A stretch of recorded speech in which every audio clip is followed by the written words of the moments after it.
Masarap talaga ang klima, mga kaistorya, ang hangin sa probinsya. Yan ang gustong-gusto ko na buhay po, buhay probinsya. Pasensyahan po ninyo ang ingay sa background ng hangin. Ano ho? Ang Philippine Coast Guard, mga kaistorya, ay gumanti sa puwersa po ng China.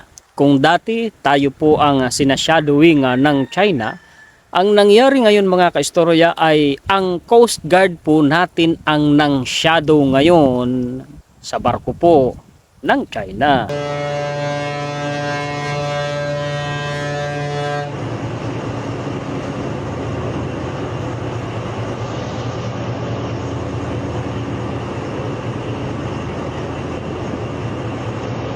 Yan ang tapang ng Pilipino. Subok ang tapang ng mga Pilipino. Well, pag nalaman na naman ng mga pro-China ang balita na ito, sigurado mga kaistorya, alam niyo naman ang utak ng mga yan, yung ibang dyan, mang-iinsulto pa. At sabi ng ating gobyerno, mag-ingat po tayo sa mga ganyang klase po ng mga fake news, mga disinformation na ikinakampanya nitong mga maka-China and of course ng China. Yung video clip na nakikita ninyo, yan mismo yung barko natin na hinahamon ang presensya po ng barko ng China. Hindi po tumitigil at hindi po sumusuko ang ating Coast Guard para po wag tuluyang masakop ng China ang ating exclusive economic zone, lalo na po ang West Philippine Sea. Ang sabi ng mainstream sa balita, BRP Cabra shadows Chinese Coast Guard vessel amid rough seas partida, mga kaistorya.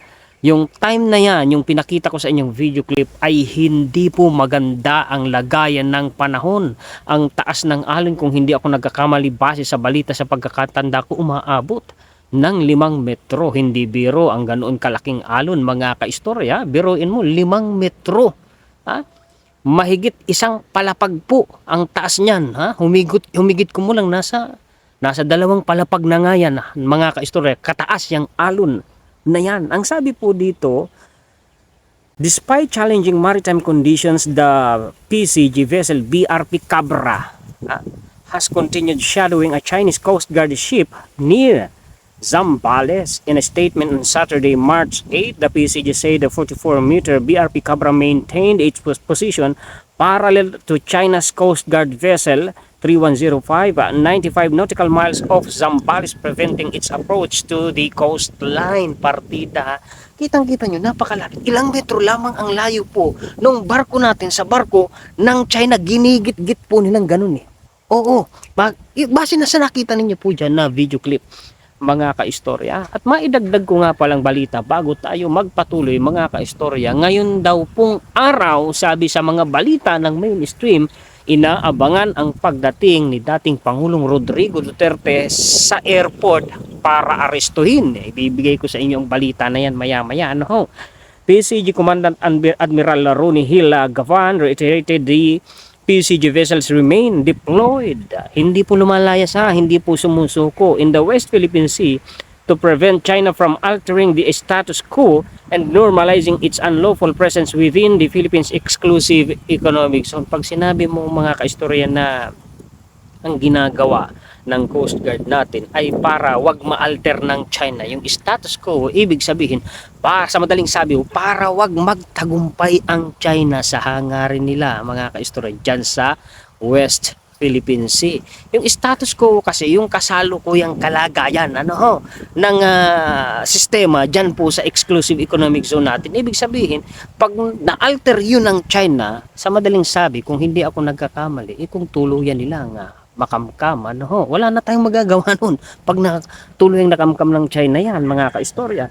Tuloy po natin meron pa kasi ditong sinasabi po ang balita ng Philippine Coast Guard mismo. Basahin ko sa inyo yung Philippine Coast Guard mismo po ang nag-post nito, mga kaistorya. BRP Cabra holds the line against the CG vessel despite challenging sea conditions in a remarkable display of commitment and resilience. The BRP Cabra MRRV 4409 has successfully maintained its position in monitoring the China Coast Guard vessel T105, which measures over 130 meters in length. Ibig sabihin, kung 94 meters yung atin pong vessel, aba mahigit 30 metro ang lamang sa haba nung barko ng China, pero sa kabila nun hindi nagpasindak. Congratulations po ha, kudos po sa atin pong mga crew niyang BRP Cabra, mabuhay po kayong lahat, which measures over despite adverse sea conditions which wave heights exceeding 3 to 5 meters. Mataas talaga no yung alon, hindi biro yun. Kung maliit-liit na bangka, lubog mga kaistorya. The BRP Cabra has effectively kept the larger vessel at a distance of more than 95 nautical miles of the Zambales, preventing its approach to the coastline. The Philippine Coast Guard continues to challenge the illegal presence of the China Coast Guard, emphasizing that their actions violate the United Nations Convention on the Law of the Sea and the Philippine Maritime Zones Act. Itong Philippine Maritime Zones Act na ito ay ito po yung batas na pinirmahan po ng kasalukuyang presidente natin mga kaistorya para po maprotektahan ang mga shorelines. Kabilang na po dyan mga kaistorya yung mga karagatan natin, ang ating exclusive economic zone. Ako, believe ako mga kaistorya sa batas na yan na naipatupad ng ating gobyerno, kasi meron na pong isang tiyak na batas na pinanghahawakan at sinusundan ang mga autoridad natin sa ating mga katubigan. Ibig sabihin mga kaistorya, meron nang silang mandato. Dahil may mandato na sila, may obligasyon na sila, may role na sila, may gabay na sila sa pagtupad ng kanilang tungkulin. Kasi nakakatamlay kung bakit ko ito binigyang pansin na yung batas na yan mga kaistorya. Meron din kasing mga elected officials po natin na kumbaga ay malamya sa atin pong karagatan, particular na dyan sa West Philippine Sea, na kumbaga ay kumbaga ginaganon nila. Nakakatamlay lamang, mabuti na lamang matalino ang presidente, nilagyanan ng batas. Ano po, sarap talaga ng pasensya na nadidistract ako. Ang sarap talaga ng ihip ng hangin. Ang gaan sa dibdib. Tapos panatag, may marinig ka lang tilaok ng manok, huni ng ibon, ihip ng hangin. Ang sarap talaga. Pasensya na. Di ko po matiis. The PCG remains steadfast in upholding President Ferdinand Bongbong Marcos Jr.'s commitment to ensuring that not a square inch of a Philippine territory is surrendered to any foreign power despite the challenges posed by smaller vessels and inclement weather. The dedicated men and women of BRP Cabra stand resolute in their mission to safeguard the nation's waters and ensure the security of the Filipino fishermen. Mabuhay kayong lahat. Kayo'y pinapalakpakan ni Juan Historiador at ng sambayanang Pilipino, pero sa sinasabi kong ito'y hindi na kasama ang napumapalakpak ang mga maka-China. Napalagay ko'y duwag. Bakit may pahabol, Juan Historiador? Takot na takot Porque may mga nagsasabing, gigirahin tayo ng China. Naku, nanginginig ng tumbong. Hindi mang gigirahin ang China na yan. Kalukuhan yun. Mga kaistorya, okay, punta tayo mga kaistorya dito sa paalala ng atin pong gobyerno. Ang sabi, statement of the National Security Advisor on the claim circulating that Palawan was historically part of China. Ibig sabihin, mga kaistorya, pinag-iingat tayo sa mga disinformation, fake news na pinapakalat ng China. Ang purpose ng China, ito ang analysis ko diyan Ito ang pagkakaintindi ko sa ginagawang ito ng China. Sinisira nila ang loob ng sambayanang Pilipino. Pag nasira na kasi ang loob ng sambayanang Pilipino, madali nang mabula, madali nang mailigaw. Kaya tama ang gobyerno natin. Mag-ingat tayo mga kaistorya sa mga ipinapakalat na maling impormasyon ng China, dahil taktika po yan. Parte po yan nung tinatawag na art of war o art of deception ng China, na gusto nilang madaig ang kalaban nila na hindi sila sasabak sa madugong labanan gamit ang armas.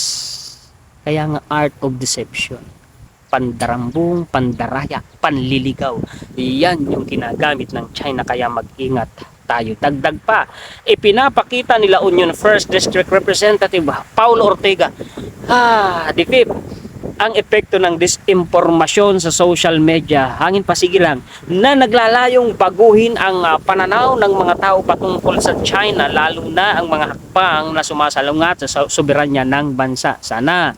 Sana matanim ito sa isipan ng mga Pilipino. Ako po mga kaistorya ay ipinagmamalaki ko ang mga elected official po na kagaya ni Congressman Paulo Ortega de Fipa sa kanya pong paninindigan at pagiging makabayan.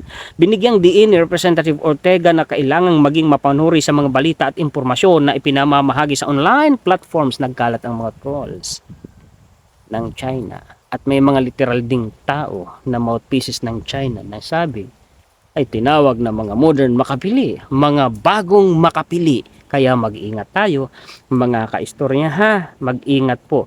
Kaibigan ba ang pumapasok sa ating teritoryo nang walang pahintulot? Tama, China ang tinutukoy niyan. Kaibigan ba yung ganyan? Dapat nating tandaan, hindi lang sa eleksyon nangyayari ito. Sa social media pa lang, binabaha na tayo ng peking balita ng mapanlinlang na kwento para papaniwalain tayo na mabuting kaibigan ang China. Pero tanungin natin, kaibigan ba ang pumapasok sa ating teritoryo nang walang pahintulot? Kayo ang sumagot, mga kaistor. Kayong sambayan ng Pilipino na galit sa China. Mag-comment kayo. Kaibigan ba natin ang China? Sa pakiramdam po ninyo, kaibigan ba natin ang China? Ano pong mararamdaman ninyo kapag ikaw ay sinasaksak ng hindi nga lang talikuran na nang sinasabi na kaibigan, kuno. Kaibigan ba ang China, mga kaistorya? Punta tayo sa mga balita sa kasalukuyan tungkol po sa former president, dahil ito ngayon ay trending, mga kaistorya. Pero bago po yan, kaunting patalastas lamang muna, hayaan nyo na si Juan Historiador. Sa mga naghahanap po ng dekalidad, matibay at mura, promise po, mura po talaga kaysa sa iba na hollow blocks. Diyan po sa bandang Butulan, Kabanggan at iba Zambales ay sa 7 Brillantes na po kayo bumili. Screenshot nyo na ang kanilang contact number. Sabihin lamang ninyo na kayo ni-refer ni Juan Historiador at pagka narinig nila yung pangalan ng inyong lingkod, ay ibibigay nila sa inyo ng mas mura kaysa karaniwan yung kanilang hollow blocks. Ang kanilang lokasyon ay along Paitan Road, yun pong kalsada na papunta ng Taugtug, or Kamara. Yan po ay Barangay Baton Lapuk Kung hindi ako nagkakamali, malapit lang man po yan sa triangle intersection ng Butulan na proper. Mga kaistorya. Okay, tuloy po tayo sa atin pong balitaan. Sabi ni Abante, TNT, tunay na tabloidista. Digong, nanindigan, wala akong ginawang kasalanan. Taong bayan, sumagot po kayo, ipahayag ninyo ang inyong saloobin. Naniniwala po ba kayo? Tuloy natin. Nanindigan si dating Pangulong Rodrigo Duterte na wala siyang ginawang kasalanan sa kanyang administrasyon sa panayam ng SMNI News. Parang dalawang magkaibigan nag-interviewhan tapos ipinablish ang balita. Sinabi ng dating Pangulo na ang mga ginawa niya noon ay para lamang sa Pilipinas. Ano pong comment ninyo? Wala akong naalaala na may ginawa akong kasalanan. Marami akong ginawa na hindi nagustuhan ng iba, or maybe lahat, but I did it for my country. Sinabi ni Duterte na hindi siya yumaman matapos maupo bilang Pangulo. Taong bayan, comment po kayo ulit. Naniniwala ba kayo o hindi? Hindi ako yumaman, wala akong nakuha ayon kay Duterte. Ang sarap talaga ng hangin. Para bang ang gan-gan, payapang-payapa, panatag na panatag. Ang sarap sa pakiramdam. Digong, aaristuhin na paglapag sa Pinas. Sabi ulit sa balita ni Abante. Tunay na tabloid this time, PNT, kala ko tago ng tago. Biro lang po, mga ka-story. Panoorin, nakaantabay na ang mga, sabi ni DWAR Abante Radio, kilala naman natin, alam naman natin mga ka-story kung sino sila, Nakaantabay ng mga tauhan ng Philippine National Police arrival area ng Ninoy Aquino International Airport, Terminal 3 na nag-aantay sa pagdating ni dating Pangulong Rodrigo Duterte. Ilang media ay nakaabang na rin. Totoo yung kinumpirma na ito ng mga mainstream. Nakita ko na rin na may binalita na ganyan po si GMA, mga kaistorya. Yan po ang mga balita at impormasyon na maibabahagi sa inyo ng inyong lingkod ngayon. Pasensya na dahil ako po'y naglalagalag ngayon para naman ma-refresh at ma-fresh ang utak at kalooban ng inyong lingkod. Dahil alam nyo naman ang political issue mga kaistorya. Pag political vlogger ka dapat matibay ang utak at dibdib mo. Hindi pwede dito ang mahina ang dibdib. Dahil dito mga kaistorya kahit wala kang kasalanan, gagawan ka ng kasalanan. Kahit mabuti ang hangarin mo, pasasamain ka, babatikusin ka, aalimurahin ka, pagbabanta ng buhay mo, dudrugin ka. Minsan kailangang mag-break para hindi ka ma-burn out. Ano ho? Salamat sa lahat ng mga solid kaistorya natin sa buong mundo na walang sawa at laging nakasuporta kay Juan Historiador. At salamat din po ng marami sa lagi ninyong panonood at pakikinig, paglalike at pag-share sa mga contents ng inyong lingkod. Mabuhay po kayong lahat mga kaistorya. Salamat higit sa lahat sa ating Panginoon. Muli ako po si Juan Historiador, ang taga-kwento ng totoong istorya ng kasaysayan na nagmamalasakit sa kapwa ko Pilipino at nagmamahal sa bayang ito, ang bansang Pilipinas. Asan yung hangin bago ako matapos pagbablog? Sarap ng hangin, oo.